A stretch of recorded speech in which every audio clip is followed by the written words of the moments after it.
Hey everybody, welcome to the video. This is Living with Perks, and today I am going to show you how to custom paint your Nintendo 64 game console. Before we start, there is a couple things you may need. One of them is the Game Bit screwdriver.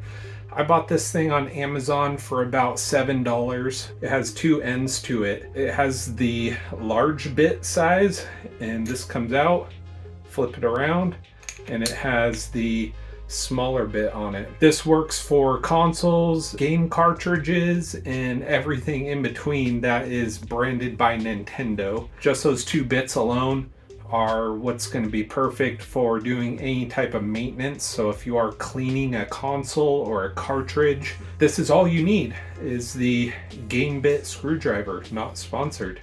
So what you're going to do is you're going to get this little screwdriver here. Otherwise it's going to be a little bit difficult to take your console apart. So definitely get this, and you're going to use the large side tip that you see here. And Nintendo uses these, it's a 6-prong type screw, but I'll show it to you as soon as I get this all taken apart. So make sure you do not have a game cartridge in here. I do want to showcase that I am still using my ED64 Plus. This is a game cartridge that you can have all types of ROMs on it. I have a different video for this if you are interested.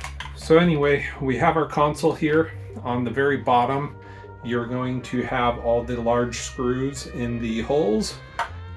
You might have some protectors on the bumpers on the front, so you're just going to have to remove those.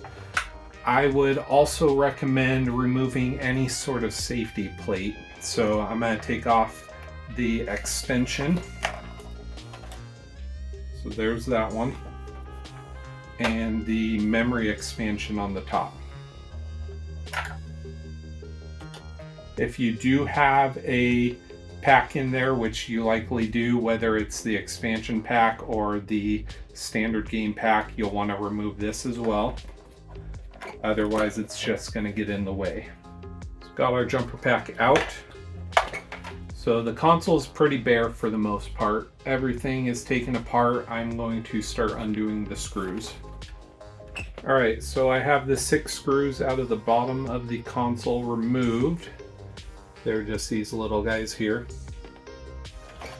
Now what you're going to want to do is just basically pry open your console. It should just pop right up from the back, just like so.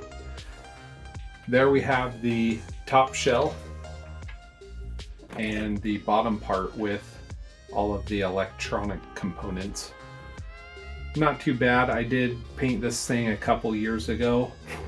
A little bit of dust. Before you do any technical work, it is recommended to try to clean it up just to make it all nice and it won't blow dust around on your paint job. So I would say just get a nice shop vac or a vacuum with a suction of some sort and just get all the dust bunnies out of here and anything else. As far as cleaning it thoroughly goes, I would get some Q-tips and some just alcohol and clean in here, get all the gunk that may have been spilled into your console over the years. You're not going to be doing any real painting with the electronic part. You're going to be covering this up. So what you're going to do is use just like a sheet of plastic, whether that be a plastic wrap or a grocery bag. You're going to cover all the electronic components the best you can. Use masking tape or whatever's easy to pull up afterward and just kind of get everything, protected, because you don't want to get spray paint on any of the electronics. What you would probably want to do is, if you want this to be done very easily, to remove all the electronic components out of here. These are just Phillips screws. You just undo all of these, pull this out, and then you have the bottom shell by itself. I would recommend doing that because if you are using a can of spray paint, you're going to get it into all these vent holes and it's going to just spray your electronic components through here. So there's no real way to protect it in that regard. Unless you're going in with a paintbrush, then you should be okay to leave this in there and just paint on it the best you can. Don't get it dripped through the holes or anything like that. But in this Nintendo 64 that I did, I took this whole thing out. I did the hand painting on the controller ports just with acrylic paint and a paintbrush. Did that real quick. As far as the rest of it goes, spray painted it. I put the plastic on the inside to kind of protect that, and it's not going to be seen anyway. So do the best you can for protecting the parts you do not want spray painted, and just go at it. I went with a dark purple. The bumper pads I just hand painted. I wanted them different, and I believe they do come off, but there is a screw that holds it in there, so can't show that part of it. But these bumper pads do come out, and you can paint them to whatever color you like. So that's the bottom part for painting. I just went with, you know, the 3 variety of colors: controller ports, bumpers, bottom shell. We're going to look at the top shell now. So top shell, you can see that you have your reset button and your power button. These things actually do come out. On the very bottom of the shell, you can pinch the actual buttons and they pop right out. Might be a little difficult if you've painted this before. Slowly but surely it does come out. So you got your button there, and these are the little pinch grips. So you want to press those in and push them out of your console. Same goes for the power button. It just has that different look to it. So with these, you can certainly spray paint them, but I think in this one, I just painted it with the paintbrush and acrylic paint. So there you have that. So we have top shell here. Cover the sticker, cover the logo. Everything else can be painted. You'll see I did the game insert protector, a different color. Phillips screws on there. You just take those out. This whole gray part comes off, and then the protector screen comes out. One thing I do want to note with this is it is spring loaded, so if you do pop those out, you're going to want to put the springs back where they are. Otherwise, they're not going to stay flush like that. And you can hear the click. They're all spring loaded, so careful when you're doing that. But you can certainly, like I said throughout the rest of this video, use some masking tape to cover it if you want to take the shortcut and spray paint the top of your shell whatever color you like. I did cover the Nintendo logo because the electronics do have an LED light that lights this up red. That's another neat thing that you can do. Is I have seen people change the LED light and make it a different color.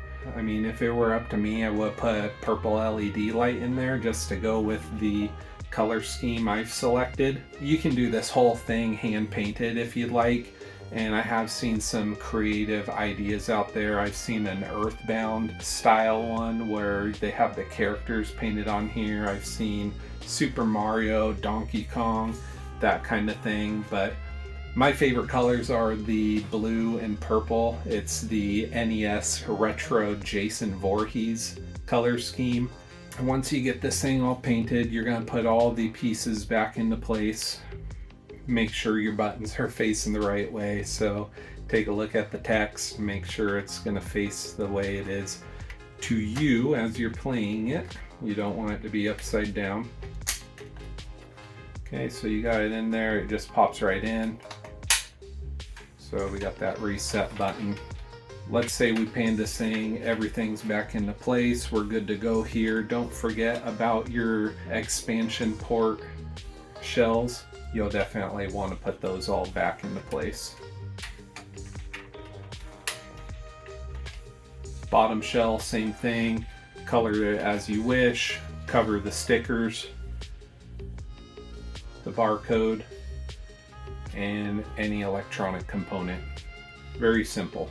Got the bottom port, Don't forget to paint your bottom lid. Snap that in there. You're good to go. Now reassembling is very easy. It just snaps right back into place just like you took it apart. One thing I do want to note though is because the power button is going to be a little bit loose, make sure that the very bottom of it, the square hole, matches the actual prong on the electronic side. It's this black prong right here. You're going to want that to connect so you can actually turn your console on and off. So I have it in the off state. I'm going to make sure my power button isn't off, and I'm going to snap it back into place. So nice and easy, just like so.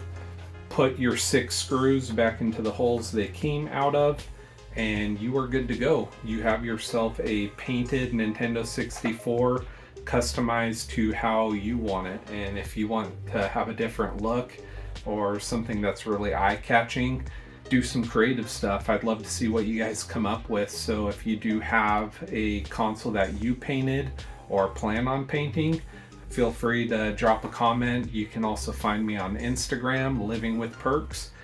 I'm very excited to see what you guys come up with. So I do thank you guys for watching. If you like this video, hit that like button and subscribe to Living with Perks. We'll catch you next time. Peace.